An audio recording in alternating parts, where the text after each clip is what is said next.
and welcome everybody to this week's exciting episode. They're just noodles. How could 1 billion Chinese people be wrong?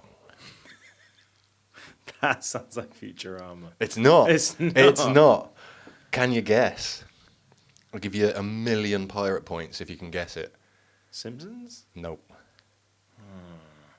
It's an 80s classic. Someone out there is going to be shouting at their headphones or whatever they're listening to. Their That listening movie device. with Kurt Russell, Big Trouble Little China. No. It's called. No. Oh, Rush Hour? No. 80s. Am I going to kick myself? 5, 4, 3, Big Lebowski. 2, 1. No, it wasn't. The Lost Boys. Oh, The Lost Kiefer Boys. Sutherland. Kiefer Sutherland. Yeah. Yeah. I have never seen 24. Apparently that's meant to be a really good show. I haven't seen all of it.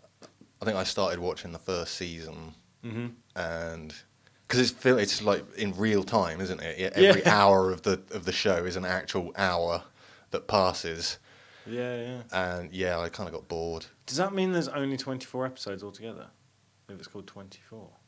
There was 24 episodes in the first season. Ah, cool. That's what it was. The whole season was like one day, and Kiefer Sutherland had to solve the mystery or whatever in that day. So That's every pretty episode cool. was an hour of the day.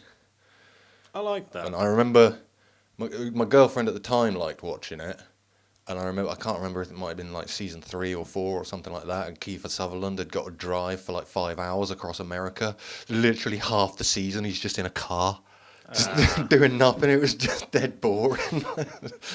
Sounds about right. It's not even suspenseful. Just No. driving a car. There's been a few movies like that, and I don't understand. Well, I think they've stopped doing it now. That there's 2 that come to mind. There was one where Tom Hardy was just in a car driving. Right. Can't think what it's called, but the whole movie was set in. It's a bit like Phone Booth, but Phone Booth was actually good. It was passable. It was alright, wasn't it? The other one that drove me insane, and I actually paid to go see it in the cinema because we'd seen so many good reviews, was the one with Ryan Reynolds where he's just, I think it's called Buried, and it's literally him in a box. One of the worst films I've ever seen. Yeah. So yeah, don't bother seeing that. Spoiler, if you haven't seen it when it came out 10 years ago, it's just him in a box, and he stays in the box. Literally, There's nothing else to it, nothing is it? happens, and I'm not even exaggerating. Like, if people are going to think, oh, I better watch it because there is something going on, Josh isn't. No, literally nothing happens. At one point, a snake comes into the box, and then that's the most drama in it, really. Is I don't know how the moonlight keeps changing colour. it got angry because I slated. Must be a fan of the movie. Yeah, he's a big Ryan Reynolds fan. There's a moon. Very bizarre. Well, I don't know if Beans will listen to this, so I'll be careful what I say, just in case he does. But I had the pleasure of meeting his girlfriend. Well, not in person. I spoke to his girlfriend. Oh, did you? Last night, yeah. So Beans turns 30 next year. Yeah. And I've been speaking to her and his sisters to organise something. Okay. Obviously, I will tell you after because I'm pretty sure you will be involved at some point. So That doesn't surprise me.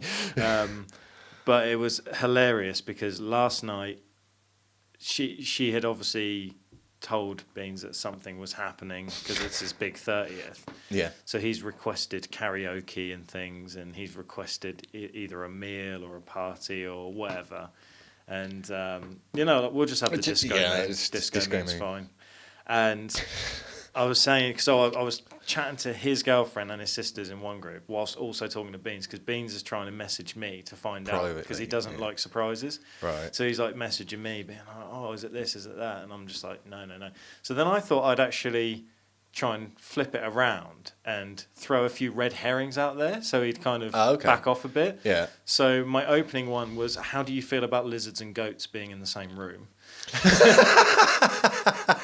And he was concerned because he doesn't know what's going on. I said, is your passport up to date? I said, what's your favourite colour? Are you a fan of skydiving? Things like that. And I was just throwing out all this stuff. So then today at work, he was obviously asking me questions. I bet he was. Well, you have to find out. So I gave him like 8 red herrings, but I imagine at some point he's going to come back on between now and his birthday. When is his birthday? End of February. Oh, okay. Yeah, he probably will. So if he does come on the show and he hasn't heard this, we'll wind him up some more. Yeah. Yeah. But I just thought I'd tell you that funny little story. It made me laugh earlier. Other news, the T-shirts have started arriving. They have? They have. We got an email saying... Come on. So, at least one happy camper anyway, so yeah. Lovely. That's good stuff. So we just got one more person because the other 2 just were part of the game but didn't want the prizes. Yeah. So, yeah. I'm going to laugh so hard if we start this again at some point in the new year and then they continue to try and win another prize. Yeah. It's going to be hilarious. That'd be interesting. Well, yeah, that's pretty good news. So it just goes to show the Mio Pyro are not liars and you will get prizes. If we tell you get a prize, you get a prize. Yeah, it's a free-for-all. Get involved. But we will sort that out ready for next year. Would you like to know what we're doing today, my friend? I would like to know what. I'm sure everybody at home wants to know what we're doing today. Well, I'm going to start off by throwing in a disclaimer because there's going to be some heavy topics. And I know we're like kind of a interesting, weird comedy show. We kind of do whatever, say whatever. So I'm just going to put a disclaimer out there from the start and say we will be talking about real-life events that have occurred. Yes. Including murder and the murder of children, which obviously isn't great. No one wants to hear about that. But the reason I'm covering this today is I have mentioned it on the pod before. The reason I'm mentioning it today is because there has been a couple of updates that are ghostly and haunting. All right. Involving the true crime aspect. So this is kind of like a crossover today between a true crime pod with a ghostly kind of twist in a way. So that's kind of our wheelhouse because I don't like to do too many true crimes. But this one's interesting. And the reason I'm also doing this today is I'm still obsessed with this case from 7 years ago where I was flicking through Netflix, other subscriptions available, and I had a few hours, so I thought, I'm going to watch a documentary. Oh, I think that is a Netflix exclusive show, though, isn't it? I think so. Yeah. It could be.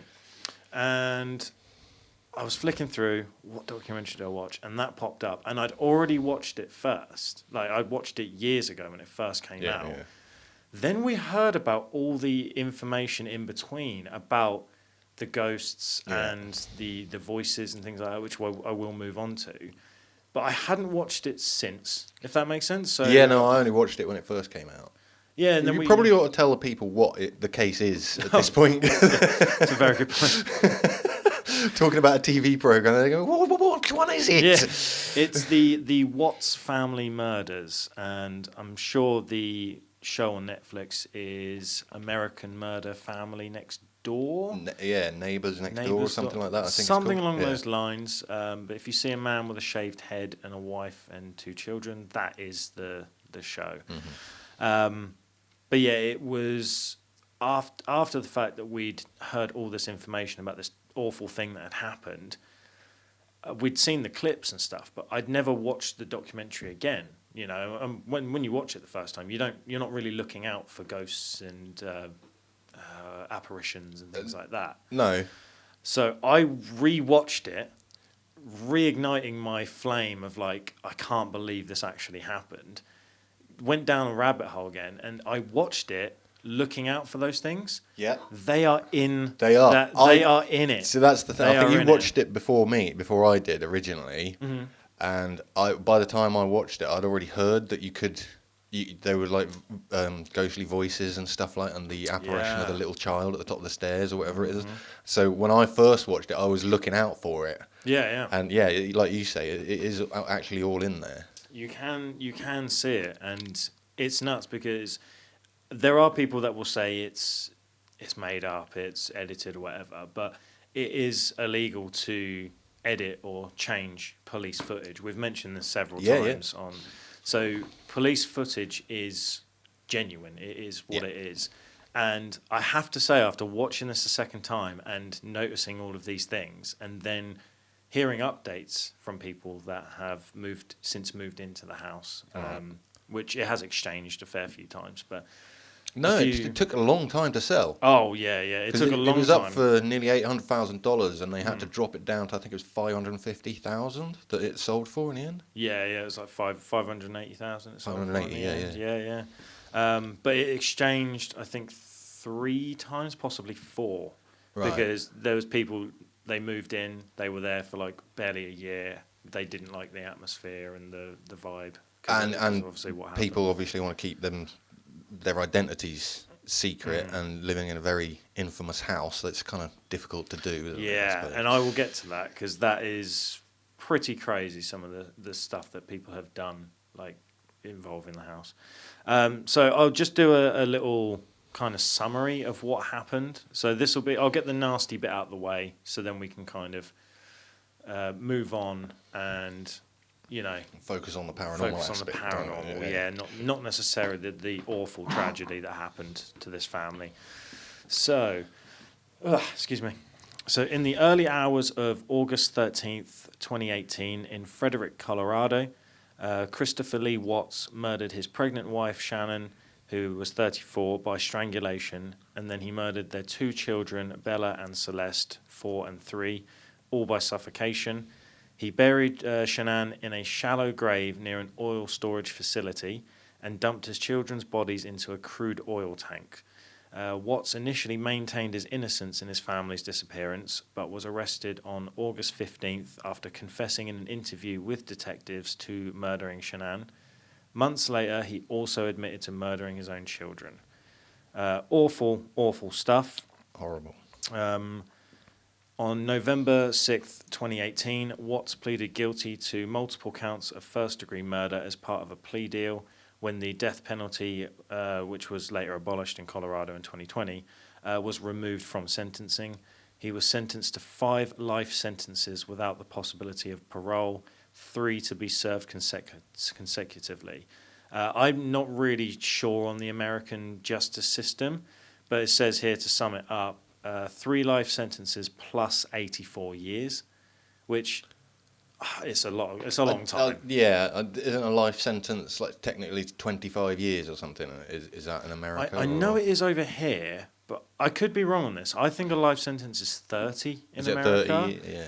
It's not actually all of your life, is it? Unless they say you are going to prison for the rest of your life without possibility of parole. Yeah, and it's crazy because sometimes you'll read a case where like there's like a serial killer or something, and it'll be like 118 years for each person or whatever it is, and then you add it up, and you're like, well, obviously, so it's basically like, you're going to die in prison. Never going to serve 376 years. Yeah. So I'll just quickly talk about the actual disappearance, because at the moment we just know that there's been a family murdered by the dad. So at approximately 1:48 a.m. on Monday, August 13th, 2018, Shannon, returning from a business trip to Arizona, was driven home by her friend and colleague, Nicole. Over that weekend, Watts had been home with their daughters. Later that day, Shannon and the girls were reported missing by Atkinson, or Nicole Atkinson, who became concerned when Shannon missed a scheduled gynecology appointment, and she's also diabetic, so her friend was concerned that she might have passed out or she was in the house, and she wasn't returning text messages. After Shannon missed a business meeting as well, Atkinson went to the Watts residence at about 12:10 p.m. lunchtime. When the doorbell and knocks went unanswered, Atkinson notified Watts, who was at work, and called the police department. Also, just want to throw in there, they called him and told him, about the situation, and he took 45 minutes. Because he was really slow getting home, wasn't he? And even when he arrived to the house, he wasn't in a panic or a rush to get out of his car. And even going into the house and letting the police in, he went in through the garage, because obviously you need permission to search the house and things like that. So the police officer couldn't enter until what's let him in. Yeah. He went in through the garage and then took like another 5-10 minutes to answer the front door to let police in. So there was immediately already there's shady a lot of stuff suspicion. there. Yeah. So a Frederick police officer arrived to conduct a welfare check at about 1:40 p.m. During the welfare check, Watts gave the police officer permission to search the house, where the family dog was discovered and unharmed, but there was no sign of Shanann or the girls to be found. Searchers discovered Shanann's purse containing her keys and her medicine. Her phone was later located between the couch cushions in the family home. Her car, which still contained the girls' car seats, was in the garage. Shanann's wedding ring was found on the bedside table during the search of their home. I'll just sum this up, basically, this last little bit here, without the mumbo-jumbo, the police mumbo-jumbo. The FBI got involved, Bureau of Investigation as well, and he maintained his innocence. He even did interviews for news stations everywhere, like begging to have his kids and his wife back, and kids back, search dogs and everything, and eventually they couldn't keep up on the lie. Mm-hmm. There's a few more other bits to it, but watch the documentary on Netflix because it's very fascinating. The Neighbour is the big swinging point, isn't it? Yeah. So I'll go straight into The Neighbour because that's eerily spooky, but it's not ghostly. So I'll start with that one. So in the documentary, you will see, I don't actually need this anymore because I'm going on memory now. Let's see how well this pans out. Oh, dude, this case is just, it's been in my mind. I know, you've been years. Obsessed with this case for ages. So, I suppose it's like back in the day, you know, like my mum was around when Jeffrey Dahmer did the things he did, and that always sticks with her. Everyone has... Oh, she was in America at the time. Yeah. See what you mean? Yeah. So I was alive when Jeffrey Dahmer was alive as well. Big deal. But depending on like where you are, what you're doing in life, there's certain things that stick with you. Yeah, although even more, we're not in America, I just remember seeing that in like real time. Same with the Gabby Petito case that happened. I know this is very quickly becoming a true crime podcast, but anyway, there's just certain times I think this is that one thing that happened, this awful tragedy, that I just can't shake out of my mind because it's every emotion where it's like anger that how can you kill your own children? Yeah. All the way to like you're an idiot if you think you can get away with that to like why. There's just so much into it. So, just knocking the table. The moon's gone. Turn off now. Well, so we'll start with The Neighbour. So you'll see it in the documentary. Definitely worth a watch. If you want something really interesting, give it a go. Gritty. You won't be disappointed. Yeah, it's real gritty. And like we say, after we've mentioned this paranormal stuff, look out for it. Yeah. And you'll know what I mean. So The Neighbour was the main person that pretty much got him caught in a way. The police went round. It was the tipping point, I'd say. Yeah, 100%. So the police said, well, there has to be CCTV around to see if your wife and kids left the house. This is obviously before they discovered that he had killed them. And the neighbour said, oh, we've got CCTV. It sees the driveway, sees everything. Sees the street, and you can see, the neighbour's driveway as well. Mm-hmm.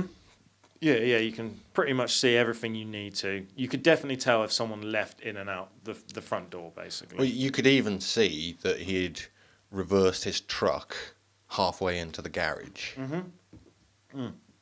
Which the neighbour said he never does, apparently. Yeah. So they go around to the neighbour's house, and they show him the CCTV, and like Pirate said, it is just the truck kind of reversed up to the garage, and you see him loading a few things into the truck and then leaving for work. Obviously, we now know that were the bodies of his family. Quite possibly, yeah. But that was all the CCTV showed. The neighbour then said, he's acting a bit shady, which then led the police on to kind of keeping an eye on Watts. But during that exchange, you can see this in the documentary, they show the CCTV, and then an advert for an American Horror Story comes onto the TV. Right. Obviously, as he's turned off his CCTV. Normal, it's restored to normal channels. Normal TV channels. and it starts off with like a fetus in a womb, and as that pops onto the TV, the murderer, the dad, says, "Oh, and by the way, my wife was pregnant also." Yeah. So it kind of reminded him. As soon as he turns away from the TV, the fetus then changes into a skull, and then there's kind of like these skeleton hands dragging the head and the skull into oil, and then the advert ends with like a skeleton and some remains sat in oil, and that is just eerily spooky because that is actually what happened. What happened to the kids? And at the time, no one knew that is where they were, because they were, chucked into the oil tankers. Yeah. By their father. You could call it a portent, couldn't you? Yeah. Yeah. So that is the first kind of thing that is a bit eerie and spooky. Yeah. Because when I saw that, again, this is like some of the footage that I've seen in between watching it the first time and the second time. You hear about this kind of thing. Yeah, I got to admit that I think this is the first time I've heard about that particular one. But yeah, so I didn't notice that one when I watched the documentaries. But and you think, oh, someone's just edited that or whatever. It's like, no, that was in the whole documentary. And that was a genuine advert that was out on TV at the time. But no one picked up on it really. I mean, it's not the forefront because it's not a ghostly documentary. It's a real documentary on a terrible thing that happened. So the stuff that happens afterwards is just coincidental or just a bit eerie and spooky. And then rewatching it, there's a few things to point out. So when they first go into the house, you can see an apparition of what appears to be his wife at the top of the stairs for a few seconds. Yeah. And I saw that clear as day when I rewatched the documentary. Everything I'm about to say, you can see clear as day. It's in the documentary. I mean, you have to look out for it, I would say, and it is kind of like a pixelated outline of a person, isn't it? Yeah, like a shadow. Like you can't. It's more indistinct than a shadow, though, I'd say. You can see like head, shoulders, and you can see the shape, but like you can't see any features. No. It's like a dark apparition. Yeah, it is definitely there. It's not just a camera artifact. You can see it like moving. Mm-hmm. And that's the first thing you notice. The second. Oh, and this is on the police body cam footage. This is on the police officer's chest. The first person there, and when they open the door, the dog and the dad, the murderer, are the only two people stood inside the house. It's as he lets the police officer in with the body cam footage, you see the apparition at the top of the stairs. And I'm going to say, before I get into any more ghostly stuff, this is the closest thing that has got me wondering, have I been wrong this whole time? About ghosts. Is ghosts actually real? Because I can't actually explain any of the stuff that happened on the body cam footage. Do you know what I mean? Like some things you can go, oh, that was the wind, or that was this, that was that. This is the first thing that I've seen. Well, I've obviously seen it before, but this rewatching it is the first time where I actually sat down and thought, maybe there is an afterlife. Maybe there's more to. Maybe I'm watching something that genuinely is This has got to be proof for an afterlife or something after you die, because what happens is just nuts. So then that leads to them going up the stairs. They're talking in the hallway island thing on the seats. There's like a weird it's almost like a kitchen table, but it's not. It's kind of like a I don't know really sure what it is. Just like a bar kind of shaped thing, and you'll notice the room to the left is when the police officer is asking him questions and they find the wife's phone. The kid's room is painted like mint green. So when you see the room with the door open and the wall is mint green, focus on that door, because you will clearly see again a little girl kind of go past the hallway, kind of poke out from behind the door and then go back again. Yeah. There was no children in the house at the time. They'd obviously been murdered by their father. Yeah. So how do you explain that? No. They couldn't explain it.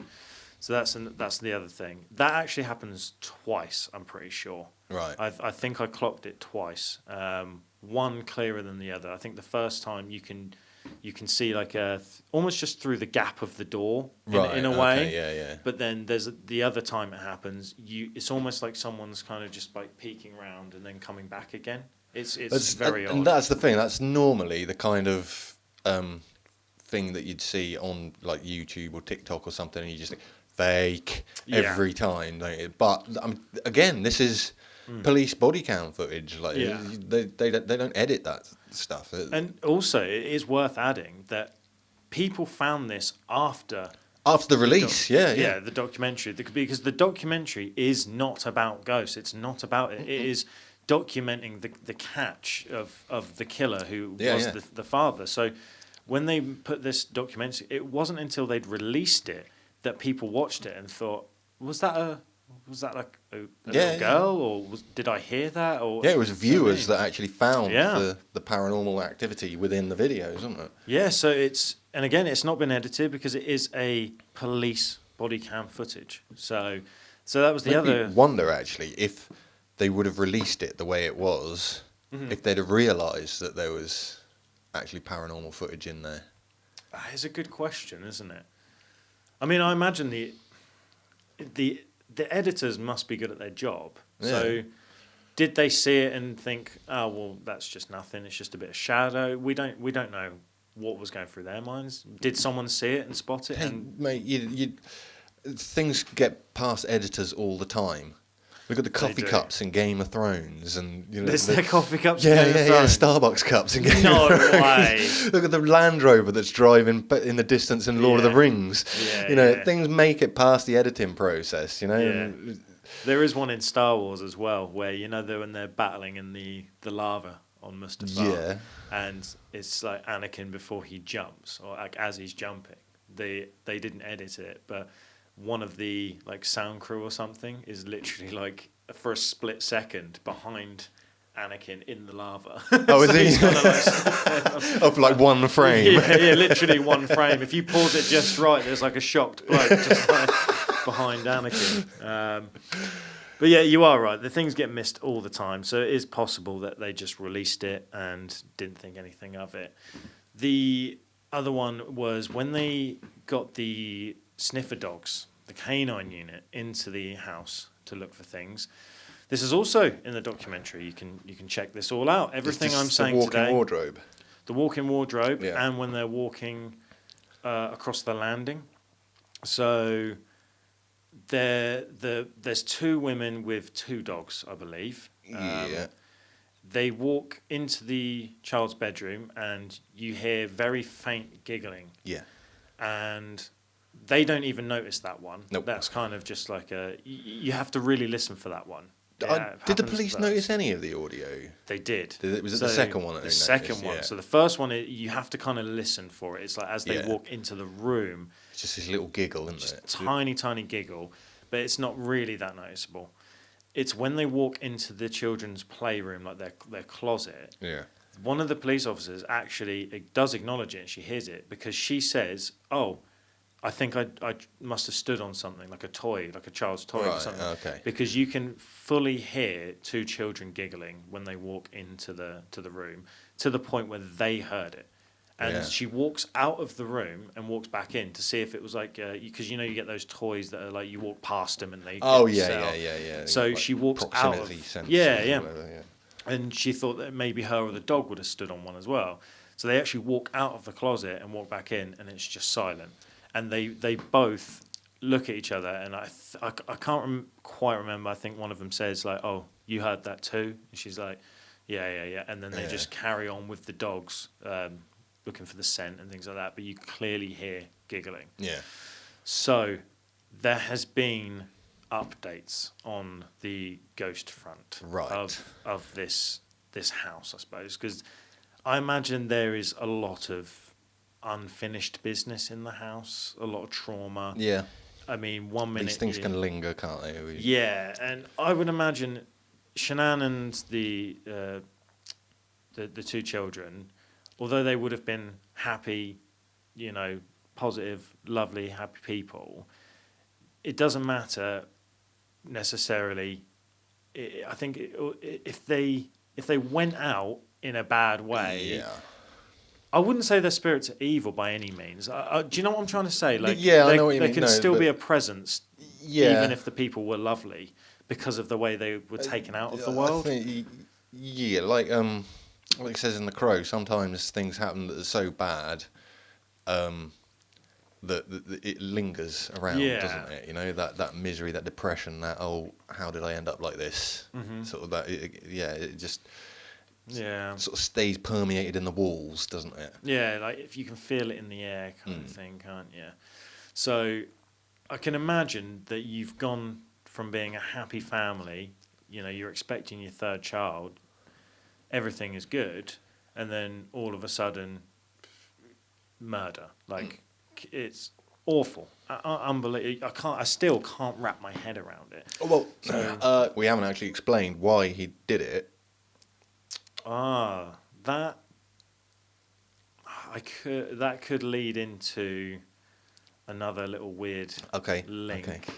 Well, we might as well get into it. The reason he did it was because he was having an affair, and he thought it was easier to kill his whole family and try and run away with a woman rather than just divorcing. Admit it, which is just baffling. That's another thing that just baffles me about the whole case, where she did. I think the other woman knew, but I don't think she would have wanted him to murder them. Like, no, I think that's safe to say. Like, wasn't she like a secretary or something where he worked?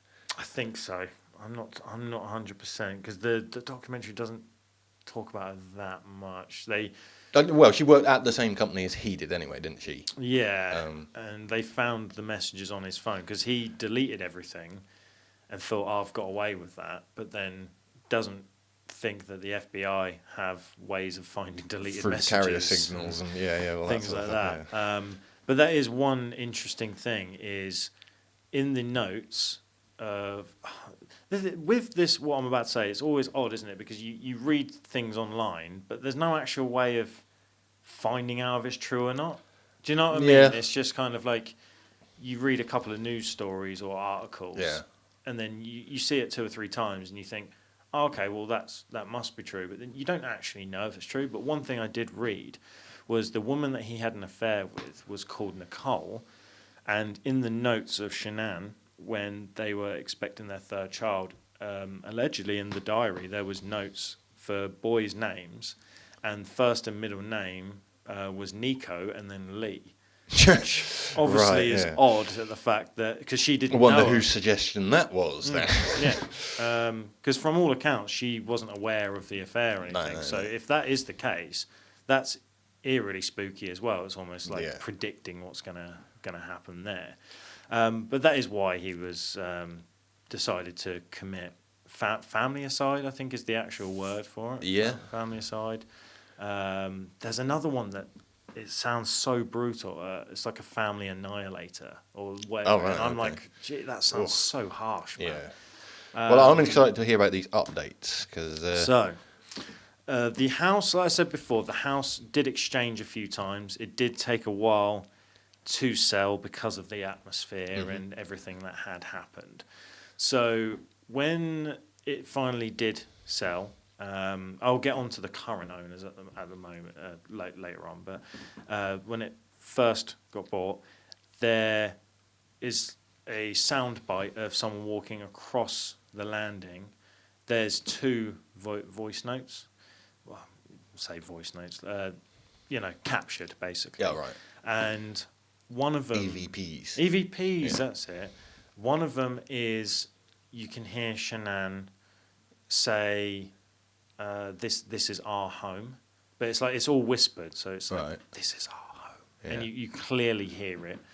And the other one was, please help us as well, was one of them. Where did you find these sound bites? The minute I say it, people are going to say, well, that's not legit. Oh, right. Reddit was mainly. Reddit. No, Reddit. Reddit. Reddit's... I find Reddit very good. Yeah. Yeah, you have to be careful, but yeah. You do, yeah. Also, where I got some of the other information on the updates is also from Reddit. Fair enough. There was also a video, which again I don't. It makes me sound stupid for saying what I'm about to say because I don't. I've seen the documentary. I know what the house looks like and everything. Yeah. But if someone's got a video on Reddit or other websites and it's like, oh, this was captured outside the Watts home at this time and it's kind of dark, I can't tell you if that's actually the house or not. I just have to go by what I'm being told. Over the last few years, the house has been remodeled as well. So it does look different to what it did back in 2018 when this actually happened. Yeah. Well, I'll say allegedly then, because I'm not 100%. It's just the information, the videos and the sound bites that I've seen and heard, which I can try and find a link or the websites I used. Someone is outside filming, and you see again from the top window, you see like a silhouette of a woman.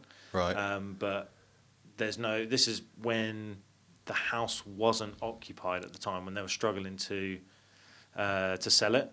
So the house would have been empty, and you can see a apparition in the window. And then the current owners as well, fast forwarding a bit, the people that live in there now currently have said that they want to be left alone because of the amount of people that have gone just to see the house and take pictures and videos and ask. Some people have even knocked on the door just to ask if they can see where it happened and things. It's crazy, isn't it? It is awful. I'll say, like yesterday when you told me that you wanted to cover this and you said that there had been updates and like these sound bites and stuff, I got to admit I was curious. I went online, I started having a look for anything new, and there, like you said, there are quite a lot of like YouTube videos and TikTok videos and stuff where people are just like riding their bikes. Oh, that's the murder house there. Let's go and have a look and that sort of thing.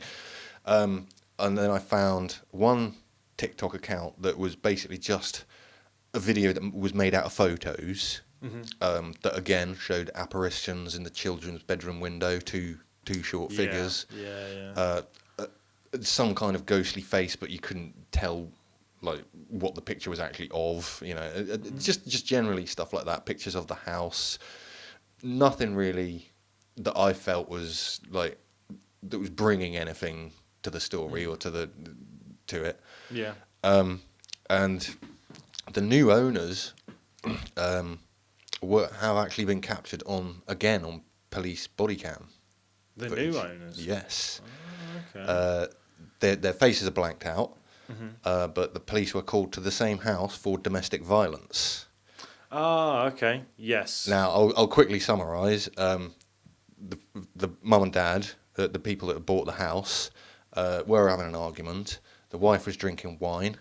The husband went to swipe or to remove the wine glass from her hand or whatever, knocked it out of her hand, smashed on the glass on the floor.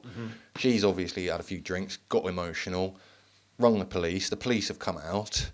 They're questioning the guy, and he's like, "Well, we've been married for years and years and years. She's the mother of my kids." Like, it was just a bit of an argument. It hasn't. She's just taking it sort of too far, And they arrest him, put him in the squad car, and they're like, "Oh, we're arresting you for like physical abuse or whatever, domestic violence.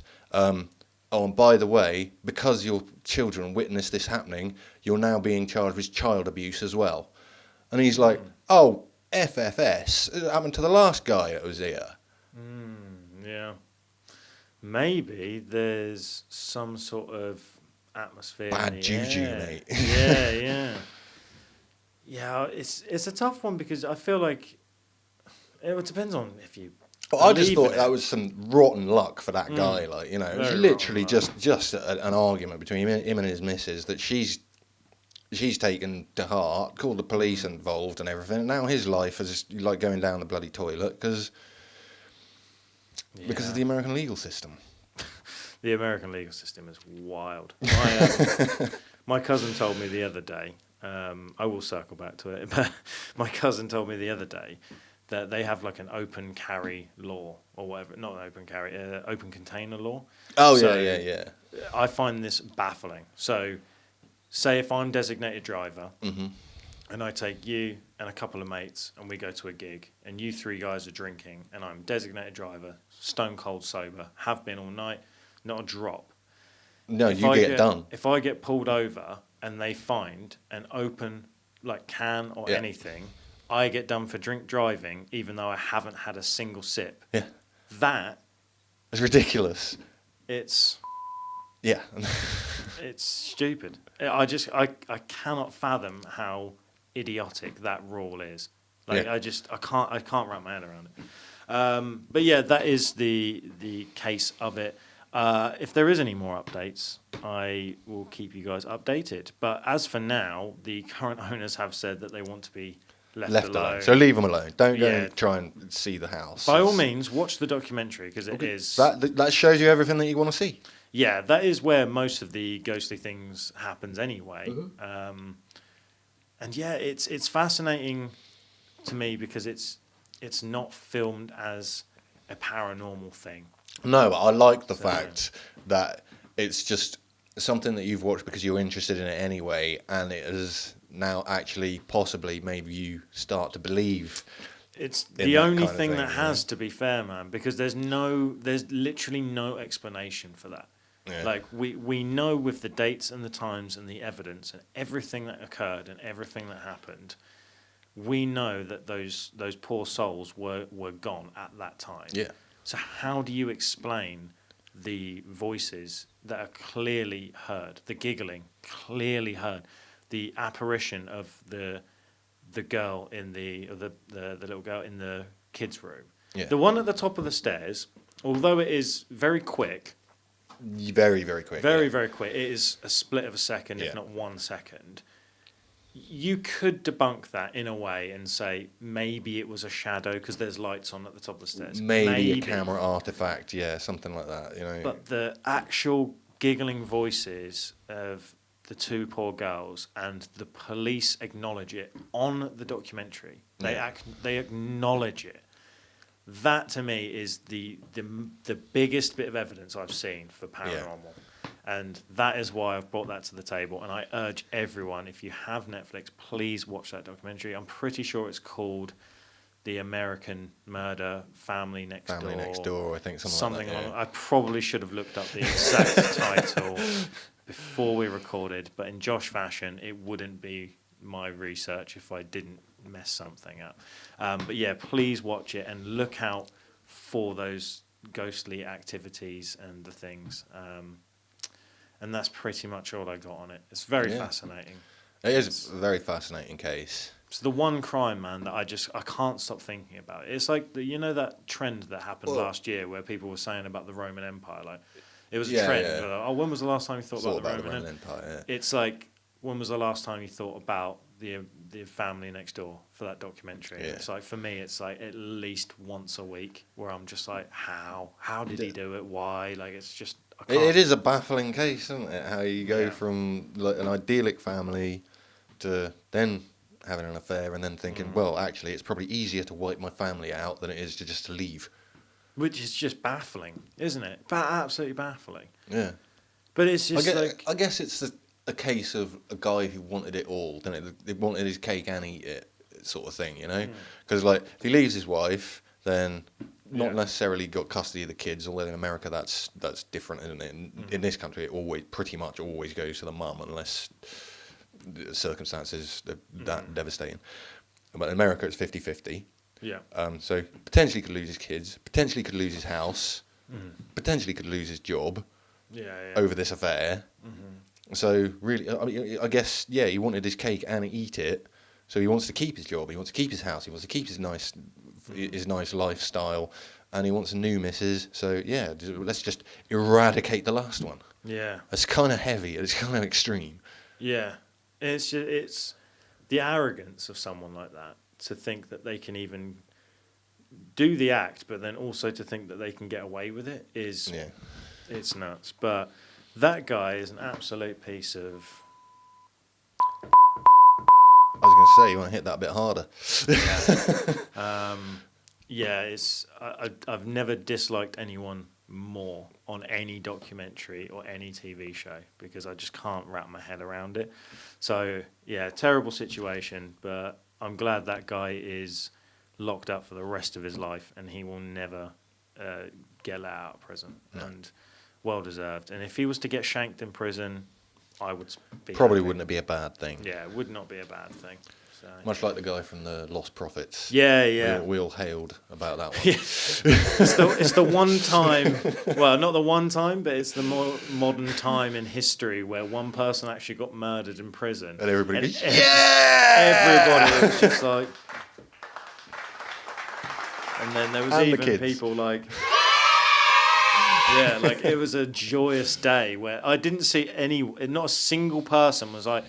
Oh, but maybe... Oh, that's terrible. Yeah. Everyone was like, good. Guy deserved it. Stab him again. Like, it's mental. Is there a shank going? Can I get in on it? Yeah. But they finally got that guy. But yeah, evil people like that belong in prison. And when you hear about stories of like 60-year-old men, they got arrested back in the 60s for a little bit of weed or whatever it is. You're like, really? Yeah. Like, let them out. Like, there's actual like murderers and serial killers that deserve to be in prison. Yeah, like, definitely. If someone's got $50 worth of weed and they happen to be black, like, let them out of prison. Also, we touched on, I don't know when this episode comes out, but I said about like my favorite dictators, and then I took it back I said I probably shouldn't say favorite dictators, and then I said, what about my top 3 favorite black people? Yeah. I can't believe I forgot my number 1. James Earl Jones, the voice of Darth Vader. Of course. How could I forget that guy? Of course, yeah. It wasn't until after we've recorded and I'd gone home and I was like thinking of all the awesome black people. He died a few months ago as well, didn't he? Yeah. And I was literally like distracted myself. I was cooking dinner and I was literally thinking about all my favourite black people. And I was like, this person's cool. Yeah, she's cool. Like, going through them and I was like, James Earl Jones. How could I forget James Earl Jones? He's like number 1. He's awesome. I reminded you of Morgan Freeman, but I didn't clock on that one myself either. Morgan Freeman is pretty cool. But he wasn't Darth Vader. He wasn't Darth Vader.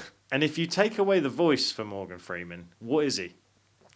Just an old spotty dude. Guy, it's just he's cool, but he's not as cool. It's the voice that does it. Exactly. That is pretty cool. And James Earl Jones was King Joffrey Joffer in Coming to America as well. Yeah, Eddie Murphy, great black dude.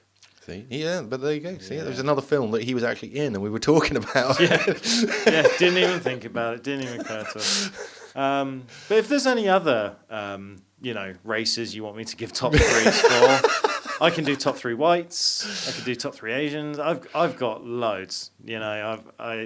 We shouldn't categorise people. No, that's a horrible thing to do.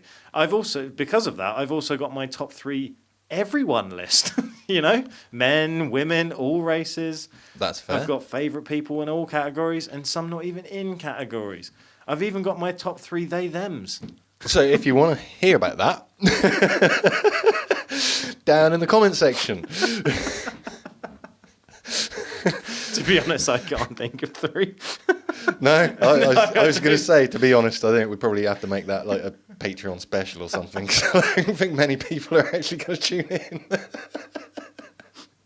No, they're not. I annoyed myself by saying it, to be honest. No, we have to include everyone on this podcast. We have to include everyone. They, them, or not. Yes. We have to include everyone. We'll even take on animals as well. If people like animals. Go on then. Furries. Favourite TV animal? Oh, Marcel from Friends. That's a good one. That's fair. That's a good one. That's fair. Oh, does the talking dog from Up count? No, but Brian from Family Guy does. He's a cool one. I don't know why the talking dog from Up doesn't count, but Brian from Family Guy is definitely cooler. I quite like the talking koala from American Dad as well. He's pretty cool. I don't know if you've seen him. Mm-hmm. There's so many cool animal characters. Even in Dr. Dolittle, there's quite a few talking animals. Yeah, Dylan the rabbit from the Magic Roundabout. Yeah, Peter Rabbit. He's cool. Peter cool. Rabbit. Yeah, that's a cool animal. animal. Is he one of your favourite characters? Not one of my favourites. I do like Peter Rabbit, though. I grew up with it. Right. Winnie the Pooh. Anyway, we're getting sidetracked. Go, let's go. Right, anyway, I've been Pirate. I'm Josh. This has been Paranormality UK, True Crime Podcast Extra. Until next time, ta-ta. Ta-ta! I just kind of want to make a load of lists now of like my favourite things. We can do a whole episode on it. Okay. Yeah. Stay tuned.